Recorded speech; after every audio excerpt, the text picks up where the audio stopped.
ఇచ్చినా ఇవ్వకపోయినా, నువ్వు నా దగ్గరకు వచ్చిన రాకపోయినా నీ దగ్గరే ఉంటాను, నీ సన్నిధిలో ఏముంటాను నేను, నన్ను చూడకపోయినా నీ సన్నిధిలోనే ఉంటానని ఒక మాట చెప్పి చూడు, కరిగిపోతాడు దేవుడు. అది లవ్వు. ఇంక దేవుడే చూసుకుంటాడు. నేను అంత పెద్ద సముద్రం చూపింది, కర్ర ఎడితే ఏమవుద్దని మనం అయితే బాబు ఈ సముద్రం చూస్తే కర్ర ఎడతాలా అనుకుంటావు. నువ్వైతే నువ్వు నేనే తలనుకుంటాం. కానీ మోషే ఆల్రెడీ 10 అద్భుతాలు చూచాడు కనుక, 10 అద్భుతాల నిర్ధారణ అతని చేతిలో ఉన్నది కనుక, ఆయనకు అసాధ్యమైనది లేదు కనుక, ఈ కర్రతో కూడా అద్భుతాలు చేయగలవాడని నమ్మాడు కనుక, కర్ర చాపగానే ఒక రాత్రి అంతయు ఒక గాలి వేచగానే లోపల రాత్రంతా బాట ఏర్పడిందట. గాలి ఎంత బలమైన గాలి వేచిందో చూడండి. దేవునికి స్తోత్రం కలుగును గాక. ఆయన ఎంత బలవంతుడు. నిర్గమాకాండం 15వ అధ్యాయము 14వ అధ్యాయము త్వరగా 14వ అధ్యాయం 21-22 వచ్చిన చదవండి. చెయ్యి చాపగా యెహోవా ఏంటంటే ఒక నైట్ అంతా కూడా బలమైన ఒక్క గాలితో ఆరగొడేసాడండి సముద్రాన్ని. అలాగా రోడ్డు అడిపోయింది. ఇలాగా గోడలాగా నీళ్లు పైకి నిలిచిపోయి, ఇటేపు గోడలాగా నిలిచిపోయి, గాలి వేస్తే పాయలైపోయి మధ్యలో రోడ్డు వచ్చేసి ఆ రోడ్డు కూడా ఎలాగుందండి, ఆరిపోయిందట. అమ్మ బాబోయ్, ఏంటండి అదే కావాలి నాకు. ఇటు ఆరిపోయిందా? సూర్యుడేడి ఆరిపోవాలంటే ఏం కావాలి బాబు? ఎండ కావాలి కదా. మరి ఎండేది అదేంటిది? ఇదేం బలం అండి బాబు, ఇదేం బలము, ఇదేం వ్యవహారము, ఇదేం కార్యము? ఎవరైనా కని విని చూడగలరా? ఎవరైనా చేయగలరా? ఒక బ్రిడ్జ్ కట్టాలంటే ఎంతో ప్లాన్ వేయాలి, ఎన్నో సంవత్సరాలు కష్టపడాలి. అలాంటిది ఒక్క రాత్రిలోనే, అంటే అక్కడ ఆరిపోవడానికి కూడా అవకాశమే లేని చంద్రకాంతి. మీరు గుర్తించాల్సింది, చంద్రకాంతితో సూర్యకాంతి కంటే విలువైన వేడి మీరు రప్పించి నేలను ఏం చేయగలరు? రాత్రే ఆరిపోగల శక్తి గలవాడు నా దేవుడు నేను ప్రకటించే ప్రభువైన యేసుక్రీస్తు. అది నా దేవుడి బలం. తింగర్లలా ఆ దేవుడి బలం అది. మన బలమా? బిందె ఎట్టుకుని, బింది కూడా ఇప్పుడు మొయ్యలేకపోతున్నారు నమ్మలక్కలు. పిండొంటలు అసలేమానేశారు. క్రిస్మస్ పిండొంటలు ఏమీ రాలేదు. పిండొంటలు వస్తే లేదంటే షాపులో కొనేసి తెచ్చాడమే. దేవునికి స్తోత్రం కలుగును గాక. ఇసరడం మానేశారు, మొయ్యడం మానేశారు. ఆఖరికి వండడం కూడా ఇప్పుడు ఏం చేస్తున్నారంటే, మా అమ్మాయికి వంట రాదు అని చాలా క్లియర్గానే చెప్తున్నారు, సిగ్గు లేకుండా. ఆ తల్లికి సిగ్గు లేదు, ఆ తండ్రికి పెంచిన తండ్రి కూడా అంతకంటే సిగ్గు. మా అమ్మాయి గాడవంట. అలా గాడం శివడా సర్వనాశనం అయిపోద్ది 30 సంవత్సరాల్లో అనకూడదు, కానీ సర్వనాశనమే. పిల్లలకి ఏమీ నేర్పించటం లేదు. పెద్దలు ఏం పట్టి, పెద్దలకు ఒక్కొక్కది వాళ్ళకి ఒక సెల్లో. ఇంకేళ్ళతో ఏం మాట్లాడతారు వీళ్ళు? దేవునికి స్తోత్రం కలుగును గాక. హల్లెలూయా. మనమైన బలము రావాలంటే, బలము కలిగి పనులు చేస్తే దేవుడు బలమైన శక్తిని మనకి ఇస్తాడు. మన దేవుడు బలవంతుడు, ఆల్మైటీ గాడ్. ఒక్క రాత్రిలోనే ఒక రోడ్డు వేసేసినటువంటి గొప్ప గనుడు. రాత్రి వేళ రోడ్డు ఆడిపోయిందంటే ఎంతటి శక్తి గల దేవుడు ఒకసారి మీరు అంచనా వేయండి. ఇంకా లాస్ట్ మాట ఆర్ అనగా రైట్ వే. ఎవరండి? రైట్ వే అంటే సరైన మార్గము. ఏ మార్గం అండి? సరైన మార్గం. నేనే మార్గమును, నేనే సత్యమును, నేనే జీవమును. దేవునికి స్తోత్రం కలుగును గాక. The star is shining, at is moving and it is guiding. Star ఏం చేస్తుందండి? వీళ్ళని ఏం చేస్తుంది? జ్ఞానుల్ని. వీళ్ళ ప్రయాణం తూర్పు దేశం ప్రయాణం, ఇది జ్ఞానులు బయలుదేరారు. వీళ్ళకి ఏంటండి రూట్ మ్యాప్? ఇప్పుడంటే ఇవి ఉన్నాయి.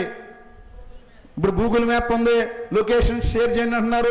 వాట్సాప్లో ఏం చేస్తారు? లొకేషన్ షేర్ చేస్తే అది కూడా తప్పు చూపించేస్తుంది. మొన్న ఎవరికో మొత్తం కాల్లో పోయారట. మొన్న మేము ఒకరికి లొకేషన్ షేర్ చేస్తే ఆడు ఏఎన్ఎల్ దగ్గర పోయాడు. ఏఎన్ఎల్ దగ్గర పోయి ఫోన్ చేస్తారు, సార్ పెట్రోల్ బంక్ వెళ్ళారు, ఇక్కడ పెట్రోల్ బంక్ ఎక్కడ లేదు. డేటయ్యా ఏం పెట్రోల్ బంక్ అని చెప్పాను కదంటే, మీ లొకేషన్ ఏఎన్ఎల్ చూపిస్తుందని అంటున్నాడు. పోయాడు అక్కడ. బాబు అవన్నీ వద్దు బాబు, అవి మన నమ్మకం. నువ్వు తిన్నంగా పెట్రోల్ బంక్ దగ్గరకు వచ్చే ఒకటే బంకు, ఒకటే థియేటరు, ఆ బంకు పక్క నుంచి ఒకే ఒక వీధి ఉంటుంది. ఇంకా వీధిలేమీ లేదు. అక్కడ బోర్డు ఉంటుంది, డివైన్ ప్రేయర్ సెంటర్ అని. లేదా పెద్ద పొడుగైన బోర్డు పెట్టారు బాబు. అక్కడ పెట్రోల్ బంక్ అని అదే ఆనవాళ్ళు మా చర్చి దగ్గరికి వచ్చేది. పెద్ద 2 గేట్లు ఉంటాయి, తిన్నకి వచ్చేవి, ఎవరిని అడగట్లేదు. దేవునికి స్తోత్రం కలుగునుగా. హల్లెలూయా. మనకి ఈ అడ్రస్లు కావాలి, వాళ్ళకి అప్పుడు గూగుల్ మ్యాప్లు లేవు, ఈ అడ్రస్లో ఏమీ లేదు. వారి ప్రయాణం ఎలా ఉందండి? వెలుగులో తేజోవంతమైన నక్షత్రం వరకు ఏం చూపిస్తుంది? వెలుగు టార్చ్ లైట్ వేసినట్టుగా చూపిస్తూ ఉంది. టార్చ్ లైట్ వేస్తే నైట్ టైం ఎలా వెళ్తా ఉంది? చక్కగా ఆ వెలుగులో నడిచిపోతాం, భయం ఉండదు. టార్చ్ లైట్ వేసినట్టుగా వెలుగు చూపిస్తున్నప్పుడు ఆ వెలుగును పట్టుకుని నిన్నగా వచ్చేస్తారు. ఎక్కడ యేసు ప్రభు వారు ఉన్నాడు, ఏ సత్రంలో యేసు ప్రభు వారు పరుండి పెట్టారు, ఏ సత్రంలో ఆయన పరుండి ఉన్నాడు, ఆ సత్రం దగ్గరికి వచ్చేసి నక్షత్రం ఆ యొక్క సత్రం మీద అలాగా స్టాండ్ అయిపోయిందటండి. దేవునికి స్తోత్రం కలుగును గాక. ఇది యేసు ప్రభు వారు దాగిన నక్షత్రం. దేవునికి స్తోత్రం కలుగును గాక. ఎంతకీ ఈ నక్షత్రం ఏంటో తెలుసా? ఎంతకీ ఈ నక్షత్రం ఏంటో తెలుసండి? ఈ నక్షత్రం ఎవరో తెలుసా? ఈరోజు సీక్రెట్ చెప్తాను, జాతకమేనండి. ఈ నక్షత్రం యేసు కాదు, మరి అక్కడ అదే. నీకు విషయం తెలుసండి, ఎప్పుడు కూడా మనకి శత్రువే సహాయం చేస్తాడు. ఎప్పుడు మేలు చేసాడు ఎవరు చెప్పండి? మన మేలు ఎవరు చేస్తారు? మనల్ని పొగిడేవారు, మన వెనకాల భజన కొట్టేవాళ్ళు కాదు. మనల్ని ఎవరైతే విమర్శిస్తారో, మనల్ని ఎవరైతే విరోధంగా ఉంటారో వాళ్ళకే మనకి ఏం చేస్తారండి? మేలు చేస్తారు. దేవునికి స్తోత్రం కలుగును గాక.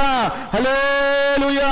యేసు పుట్టిన తర్వాత యేసు పుట్టుక యొక్క ఆ యొక్క మార్గానికి నిర్దేశకత్వం వహిస్తున్నటువంటి నక్షత్రము తేజో నక్షత్రము. యెషయా గ్రంథం 14వ అధ్యాయంలో ఉంటుంది, ఒకసారి చదవండి.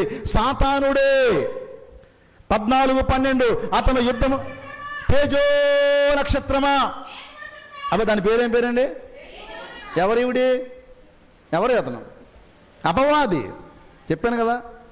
తేజో నక్షత్రమా, వేకువ చుక్క, నీవు ఎట్లు ఆకాశం పడిపోయావు. దేవునికి స్తోత్రం కలుగును గాక. యేసు ప్రభు పుడితే దాని మీద చూపించడం ఏంటంటే, యేసు ప్రభు కుమారుని శోధించడానికి యేసు ప్రభు కావాలి ఈవిడికి. ఇదివరకు ఎన్నడు తన కుమారులతో, భూ సంబంధమైన కుమారులతోనే వ్యవహారం నడిపేది. ఇప్పుడు సాక్షాత్తు కూడా యేసు ప్రభువే తన ప్రియ కుమారుడే ఈ లోకానికి వస్తున్నాడు కనుక ఆయనను మన వైపు ఆకర్షిస్తే తండ్రి మన వైపుకి వచ్చేస్తాడు. ఈజీగా పరలోక రాజ్యాన్ని ఏం చేయొచ్చు? కబలించవచ్చు. కనుక ఆయన పుట్టుక సమయాన్ని జాగ్రత్తగా గ్రహించిన వాడై వెలుగుతూ వెలుగుతూ జ్ఞానులకు ప్రకాశము చేస్తూ జ్ఞానులను నేరుగా ఎక్కడ తీసుకుపోయాడంటే అక్కడ తీసుకొచ్చేసాడు. దేవునికి స్తోత్రం కలుగును గాక. వాడు సహాయం చేశాడు. సాతానుగాడు కూడా యేసు పుట్టుకలో ఏం చేశాడండి? సహాయం చేశాడు. ఎందుకంటే యేసుతో చాలా చాలా పని ఉంది. ఎలాగూ మనుష్య కుమారుడు ఈ లోకానికి వస్తున్నాడు కాబట్టి, మనుషులందరూ నా గుప్పెట్లో ఉన్నారు కాబట్టి, దేవుని కుమారుని కూడా నా గుప్పెట్లో పెట్టుకుని నేనేం చేయొచ్చు? దేవాది దేవుణ్ణి ఆటాడించొచ్చుని గమనించిన వాడు తేజో నక్షత్రం కాబట్టి, వాడు వెలుగుచున్న గొప్ప నక్షత్రం కాబట్టి, అన్ని నక్షత్రాలు ఉన్న ఆ ఒక్క నక్షత్రము మార్గనిర్దేశకత్వం చేస్తుంది. STAR, S saviour, teacher, almighty God and right way to reach heaven. ఈయనే మార్గము, ఈయనే సత్యము, ఈయనే జీవము. ఈ ద్వారా తప్ప ఎవ్వరు తండ్రి యొద్దకు రాలేరు. కాబట్టి ఈ స్టార్ ద్వారా బుద్ధిమంతులుగా మనం మారిపోదాం. మనం బుద్ధిమంతులమైతే 14వ అధ్యాయం ఉంటుంది దానియేలు గ్రంథము. బుద్ధిమంతులైతే మీరు ఆకాశమందు మనల్ని జ్యోతులు వలె మీరందరూ కూడా ప్రకాశిస్తారు. మనల్ని కూడా స్టార్ని చేయాలని ఆశపడుతున్నాడు. మనందరూ అనుకుంటాం సినిమా స్టార్లను చూసి, వాళ్ళ megastar, rising star, power star, ఇంకే స్టార్లు ఉన్నాయండి, రెబల్ స్టారు, ఆ స్టారు, ఈ స్టార్ అని వాళ్ళు పెట్టుకున్నారు పేర్లు. మనం కూడా స్టార్లమే. దేవునికి స్తోత్రం. దేవునికి మనం కూడా స్టార్లమే. మనందరం కూడా స్టార్లమైపోవాలని, బుద్ధి కలిగిన నక్షత్రాలుగా మారిపోవాలని దేవుడు ఆశిస్తున్నాడు. దేవుడి మాటలను దీవించిన కాక అందరూ తల్ల వంచండి. చిన్న ప్రార్థన చేసి ముగించేద్దాం. పరిశుద్ధ ప్రేమ గల మా పరలోకపు తండ్రి, నీకు వందనాలు మేము చెల్లిస్తున్నాం ప్రభువా. బిడ్డలందరినీ కూడా మీరు ఆదరించండి, నడిపించండి. ఇప్పుడు ప్రభువా ర్యాలీకి మేము అందరం సిద్ధమవుతున్నాము. ప్రతి ఒక్కరికి బలమును, శక్తిని, కాళ్లకు సత్తువ దయచేయండి. ఏ మాత్రము అలసిపోకుండా బిడ్డలందరూ కూడా పాల్గొని పుర వీధులలో వేసే గొప్ప రక్షకుడు మీ కొరకు ఉదయించినటువంటి గొప్ప సత్యాన్ని మేము ప్రకటించడానికి కార్యం చేయమని యేసయ్య ఉన్నత నామమున అడిగి వేడుకొనుచున్నాము తండ్రి. ఆమేన్. అందరూ నిమిషాలు కూర్చోండి, ఇంకా లేచిపోకండి, ఇంకా లేవద్దు. 2 ప్రకటనలు ఉన్నాయి, ఆ ప్రకటనల అనంతరం మనం లెగుద్దాం. బాబు వెళ్ళరా నాయన. అందరూ నిశ్శబ్దంగా ఉందండి. నిన్నటి దినమున మన ప్రియ సహోదరి మరి దడాల సుశీల్ గారు ప్రభువునందు నిద్రించడం జరిగింది. మరి ఆమె బలహీనతగా ఉంది. ఆ బలహీన సమయంలో మరి చాలామంది బిడ్డలు వెళ్ళి ప్రార్థన చేశారు, అలాగే మనం కూడా ప్రార్థన చేసాం. ఏదైనా ప్రభు చిత్తం నెరవేరింది. మరి విడబడిన కుటుంబం కొరకు, వారి ఆదరణ కొరకు మీరు ప్రార్థన చేయండి. అలాగే మరి నిన్నటి దినమున కొంతమంది బిడ్డలు చాలా బాగా సహకరించారండి. ఆడవారు దగ్గర 20 మంది పైగానే ఆ కుటుంబం దగ్గరికి వచ్చి మరి ఆ కుటుంబాన్ని ఆదరించడానికి నిలబడడం జరిగింది. మరి వచ్చినటువంటి మరి సహోదరులను బట్టి నేను ఎంతగానో ఆనందిస్తున్నాను. వారిని దేవుడు దీవించును గాక. అలాగే మగవారు మొగ్గ రవికిరణ్ గారు, రొట్టా విజయ్ కుమార్ గారు, గ్రంథి నవీన్ గారు, బత్తిన వీరబాబు గారు, చిట్టుబోయిన వీరబాబు గారు, ప్రేమ్ కుమార్ గారు, రొట్టా రాంబాబు గారు, వీళ్ళందరూ కూడా 7 సహోదరులు కూడా రావడం జరిగింది. ఇది చాలా మంచి ఆనవాయితీ అండి. ఇప్పుడు దాకా మనం ఏ కార్యక్రమాలైనా మీరందరూ వ్యాపారాలకు వెళ్ళిపోతున్నారు కనుక మిమ్మల్ని ఇబ్బంది పెట్టలేదు. కానీ మన సంఘంలో ఎవరైనా సహోదరి ప్రభువును నిర్దిస్తే దయతో మగవారందరూ కూడా సహకరించాలని ప్రేమతో కోరుతున్నాను. మిమ్మల్ని ఇబ్బంది పెట్ట ఒక గంటన్నరలోనే కార్యక్రమం అయిపోతుంది. కానీ మనందరూ వెళితే అక్కడ ఉన్నటువంటి మిగిలిన హిందూ సహోదరులు కానీ సోదరులు కానీ అక్కడ ఉన్న వారికి ఒక గొప్ప సాక్ష్యం. ఎందుకంటే యేసు ప్రభువునైన బిడ్డ చనిపోతే అందరూ వచ్చి ఈ రీతిగా మనకి మద్దతు ప్రకటిస్తారా, ఈ రీతిగా మనం ఆదరిస్తారనేటువంటి గొప్ప సాక్ష్యం వారికి ఉంటుంది. కనుక మరి మీరందరూ కూడా సహకరించాలని ప్రేమతో కోరుతున్నాను. ఎందుకంటే మనకు ఆ చావు కీళ్ళు ఏమి అంటావు, భయపడొద్దు. మీరు భయపడకండి, సెంటిమెంట్లు ఫీల్ అవ్వకండి. నిన్నైతే రవికిరణ్ బాబు, బత్తిన వీరబాబు, అలాగే ప్రేమ్ కుమార్ బడ్లందరూ కూడా సమాధి పెట్టి మోసేరు వాళ్ళు. అలాగే అలంకరించడం కూడా ఏమాత్రం సంకోచించలేదు. అలంకరించడం కూడా అవన్నీ కూడా సామాన్లు తీసేసుకుని వాళ్ళ సొంత తల్లి చనిపోయినట్లుగానే మగబిడ్డలు ఆ రీతిగా చేస్తూ ఉన్నప్పుడు నేను ఆత్మీయ తండ్రిగా నేను ఎంతో ఆనందించాను. దేవునికి స్తోత్రంగా. ఇవే చూస్తాడు దేవుడు, ఇవే గమనిస్తాడు దేవుడు. ఈ ప్రేమ, ఈ సహోదరత్వమే దేవుడు గమనించేది. భూమి మీద ఉండగానే మనం ప్రదర్శించేది. కనుక మనకి ఎన్నో పనులు ఉంటాయి, ఎన్నో వ్యవహారాలు ఉంటాయి. అనుకూలత ఉన్నప్పుడు, నిన్న అనుకూలమైన రోజు, దూర ప్రయాణం వ్యాపారానికి వెళ్ళిపోతే మిమ్మల్ని ఇబ్బంది పెట్టం. కానీ ఉన్నప్పుడు మరి ఈ మెసేజ్ తీసుకుని మీరు అందరూ అక్కడికి వచ్చి, నేనైతే కొంతమందికి ఫోన్ చేయాలా చేయకూడదా, ఫోన్ చేస్తే ఏమనుకుంటారేమో. శుక్రవారం కొంతమంది ఏమైనా శుక్రవారం సెంటిమెంట్ అండి